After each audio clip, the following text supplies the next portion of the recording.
सब गांव में ये बात फैल जाती है कि जंगल में एक चुड़ैल रहती है। वो जो चुड़ैल है ना, किसी भी अकेली औरत को पकड़कर खा जाती है।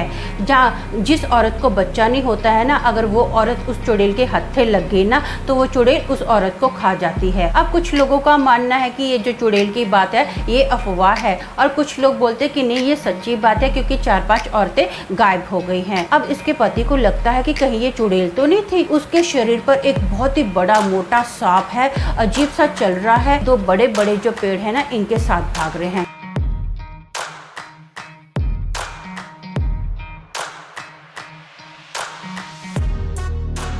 हेलो दोस्तों, मेरा नाम अमन है। मैं आप सभी के मनपसंद यूट्यूब चैनल कहानी रंगमंच में आपका स्वागत करती हूं।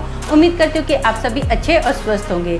इसी तरह की वीडियो देखने के लिए आप मेरे चैनल को सब्सक्राइब कीजिए, और हाँ, बेल आइकन को दबाना मत भूलना, ताकि आपको आने वाले वीडियो के नोटिफिकेशंस मिलते रहें। तो चलिए शुरू करते हैं आज का भयानक किस्सा। दोस्तों, आज का जो किस्सा है ये हिमाचल प्रदेश के एक गांव का किस्सा है। ये 1947 का किस्सा है। वहाँ पर ना एक गांव में एक फैमिली रहती है जिसमें हस्बैंड वाइफ हैं। हस्बैंड का नाम चंदन है, ये एक किसान है, और इसकी वाइफ का नाम बिमला है। ये ना एक दाई का काम करती है। बिमला का ये खानदानी पेशा होता है। इससे पहले भी इसकी जो मम्मी थी ना, यही काम करती थी। बिमला का हाथ इतना अच्छा है ना कि गाँव की सभी औरतें जो भी प्रेगनेंट्स होती हैं ना, सब लोग बिमला को ही बुलाती हैं। बिमला जो है दिल की बहुत अच्छी है, लोगों की पैसे से भी मदद करती है, और कभी किसी को अनाज की ज़रूरत होती है ना, तो बिमला अनाज भी दे देती है। अब ना इनके गांव में, साथ ही साथ आजू बाजू के जितने भी गांव होते हैं ना, सब गांव में ये बात फैल जाती है कि जंगल में एक चुड़ैल रहती है। वो जो चुड़ैल है ना, किसी भी अकेली औरत को पकड़कर खा जाती है। जहाँ जिस औरत को बच्चा नहीं होता है ना, अगर वो औरत उस चुड़ैल के हत्थे लग गई ना, तो वो चुड़ैल उस औरत को खा जाती है। अब औरतों में ना उस चुड़ैल का इतना डर बैठ जाता है कि कोई भी औरत जंगल में अकेली लकड़ी लेने नहीं जाती है। जहाँ कुछ भी काम होता है, पानी भरने का काम हो, तब भी कोई भी औरत ना अकेली नहीं जाती है। सब औरतें हैं ना जो अब ग्रुप में जाती हैं। जितनी भी औरतें होती हैं ना, सब लोग चुड़ैल से बहुत ज़्यादा डरती हैं, क्योंकि 4-5 औरतें लापता हो गई थी। अब कुछ लोगों का मानना है कि ये जो चुड़ैल की बात है ये अफवाह है, और कुछ लोग बोलते हैं कि नहीं, ये सच्ची बात है, क्योंकि 4-5 औरतें गायब हो गई हैं। अब इनके गांव में, साथ ही साथ आजू बाजू के गांव में ना एकदम शांति बनी हुई है। 2 महीने हो गए हैं, क्योंकि कोई भी औरत अकेली कहीं बाहर जाती ही नहीं है। अब सब लोग जो है ना एकदम शांति से अपना जीवन निर्वाह कर रहे हैं। अब ना एक बार क्या होता है, रात का टाइम होता है, लगभग 9 बजे का टाइम होगा, सर्दी का सीजन था।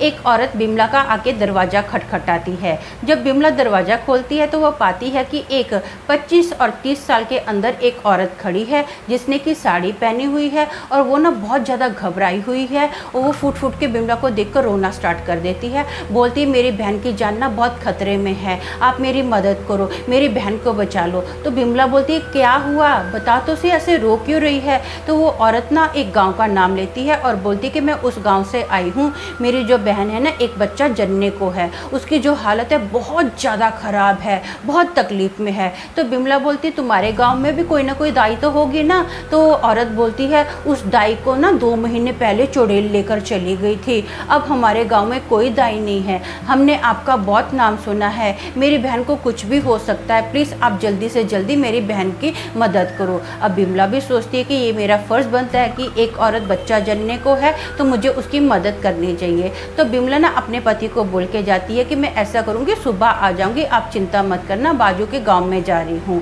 तो आप ऐसा करो, खाना खा लेना, आराम से सो जाना। तो इसका पति बोलता है ठीक है। बिमला घर से बाहर निकल जाती है। थोड़े टाइम के बाद ना इसका पति सोचता है कि ये औरत मैंने तो कभी देखी नहीं है, आजू बाजू के जितने भी गाँव हैं मैं सब लोगों को जानता हूँ, मैंने तो कभी इस औरत को नहीं देखा है, ये औरत कौन थी। अब इसके पति को लगता है कि कहीं ये चुड़ैल तो नहीं थी, वो घर तक तो नहीं आ गई है। इसके पति को डाउट हो जाता है। ये सारी बातें इसके पति ने भी सुनी हुई होती हैं, बहुत ज़्यादा घबरा जाता है। ये ना पीछे पीछे भागता है तो देखता है जो बिमला है उस औरत के साथ ना बहुत दूर निकल गई है। ये बिमला को आवाज़ भी देता है कि बिमला रुक जा, बिमला रुक जा, लेकिन जो बिमला है ना उसको चंदन की आवाज़ आ ही नहीं रही है। वो क्या करती है, बिमला उस औरत के साथ सीधा सीधा चल रही है। अब चंदन देखता है कि बिमला उस औरत के साथ ना जंगल के अंदर एंटर कर गई है और एक गुफा के अंदर चली गई है। अब चंदन जो है फटाफट भागकर आ रहा है। भागते भागते देखता है और चंदन ये देखकर एकदम चौंक जाता है कि वो जो औरत है ना, उसने ना अपना अजीब सा रूप धारण कर लिया है। उसके शरीर पर एक बहुत ही बड़ा मोटा सांप है, अजीब सा चल रहा है। और उस औरत ने क्या किया है, आग जला दी है। बाजू में बिमला बैठी है। अब वो औरत उठती है और बिमला के सर पर ना एक सफ़ेद पाउडर जैसा डाल देती है। बिमला कोई रिएक्ट ही नहीं कर रही है, यहाँ तक कि बिमला की आग की पुतलियाँ भी नहीं झपक रही है, बस कंटिन्यू जो बिमला है ना आग को देख रही है। ये देखकर चंदन बहुत ज़्यादा घबरा जाता है। अब वो औरत क्या करती है, कुछ मंत्र पढ़ना स्टार्ट करती है। तो जो चंदन है ना, ये बोलता है मेरी बीवी को छोड़ दे, मेरी बीवी से दूर हट जा। और भागते हुए ना सीधा ये बिमला के पास आ रहा है। और वो जो औरत है ना, उठते हुए सीधा चंदन की छाती पर बैठ जाती है और चंदन का गला दबाना स्टार्ट कर देती है। चंदन को बहुत गुस्सा आता है। चंदन उस औरत को सीधा धक्का मारता है और वो जो औरत है ना आग में गिरती है। आग में गिरने के बाद वो जोर जोर से चिल्लाना स्टार्ट कर देती है। गुफा से बाहर निकलती है, किधर चली जाती है चंदन को कुछ पता नहीं है। चंदन फटाफट बिमला का हाथ पकड़ता है और बोलता है बिमला, हमको यहाँ से भागना होगा, तो ठीक है ना, हमको यहाँ से जल्दी जल्दी निकलना होगा, कुछ तो गड़बड़ है इस जगह पर। वो औरत जो थी ना सही नहीं थी। जो बिमला होती है कोई रिएक्ट ही नहीं कर रही है, बस बुत की तरह बैठी हुई होती है। तो चंदन बोलता है तू मेरी बात तो सुन रही है बिमला, तो ठीक है ना। फिर भी बिमला को रिएक्ट नहीं कर रही है। तो चंदन बिमला का हाथ पकड़ता है और वहाँ से भागना स्टार्ट करता है। ये लोग ना जंगल के अंदर भाग ही रहे होते हैं। तो चंदन देखता है कि दो बड़े बड़े जो पेड़ हैं ना, इनके साथ भाग रहे हैं। चंदन ये देखकर बहुत ज़्यादा टेंशन में आ जाता है। ये बिमला को बोलता है बिमला, हमको यहाँ से जल्दी जल्दी भागना होगा। अब देखते देखते वो जो दो बड़े बड़े पेड़ थे ना, दो आदमियों का आकार ले लेते हैं। बहुत ही हट्टे कट्टे वो आदमी बन जाते हैं और चंदन को जोर जोर से मारना स्टार्ट कर देते हैं और बोलते हैं कि तुझे रात के वक्त यहाँ पर नहीं होना चाहिए था, ये हमारा एरिया है, तुझे यहाँ से भाग जाना चाहिए था, तुझे यहाँ पर नहीं होना चाहिए था। चंदन को बहुत ज़्यादा मार पड़ती है। जो बिमला है ना, वो दूर खड़ी हुई एकदम बस बुत की तरह देख रही है, चंदन को छुड़ाने की कोशिश भी नहीं कर रही है।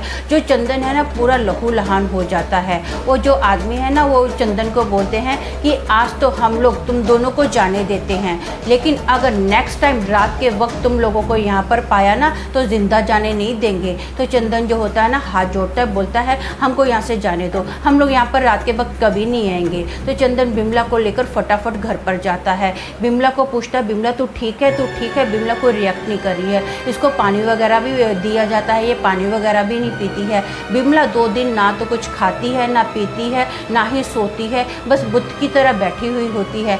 चंदन को बिमला की बहुत ज़्यादा टेंशन होती है। इसको समझ में नहीं आता कि मैं करूँ तो क्या करूँ।